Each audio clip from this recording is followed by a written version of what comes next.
திருவண்ணாமலை அருகே மாணவரை தாக்கிய சம்பவத்தில் சஸ்பெண்ட் செய்யப்பட்டிருக்கிறார். அண்மை செய்தியாக பார்த்து வருகிறோம். கூடுதல் விவரங்களோடு செய்தியாளர் மோகன் இணைகிறார். மோகன், விவரங்கள்.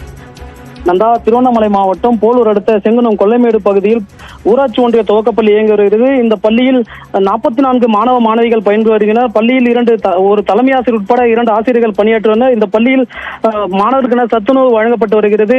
நேற்று மாணவர்களுக்கு சத்துணவு வழங்கப்பட்டு வந்த நிலையில் நேற்று ஒரு மாணவருக்கு அரசாங்கத்தால் வழங்கப்படும் சத்து உணவான முட்டை வழங்கப்பட்டுள்ளது. தற்போது அந்த ஒரு மாணவருக்கு மட்டும் முட்டையானது விடுபட்டுள்ளது. பிறகு அந்த மாணவன் சமையலர் மற்றும் சமையல் உதவியாளரிடம் கேட்டுள்ளார், தனக்கு ஏன் முட்டை வழங்கவில்லை என்று. முட்டை காலி ஆகிவிட்டதாக தெரிவித்தார். பின்பு அந்த மாணவர் அங்கிருந்த சமையல் அறைக்குள் சென்று முட்டை இருப்பதை கண்டு அதிர்ச்சி அடைந்தார். பின்பு அந்த மாணவர் அந்த சமையலர் மற்றும் உதவியாளரிடம் கேட்டுள்ளார், முட்டை உள்ளே வைத்துக் கொண்டு எனக்கு ஏன் தரவில்லை என்று.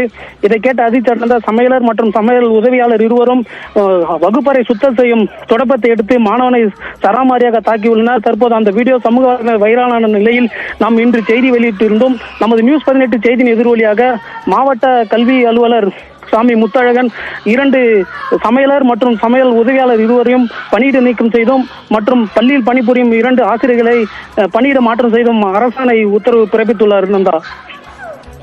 நன்றி மோகன், விவரங்களுக்கு.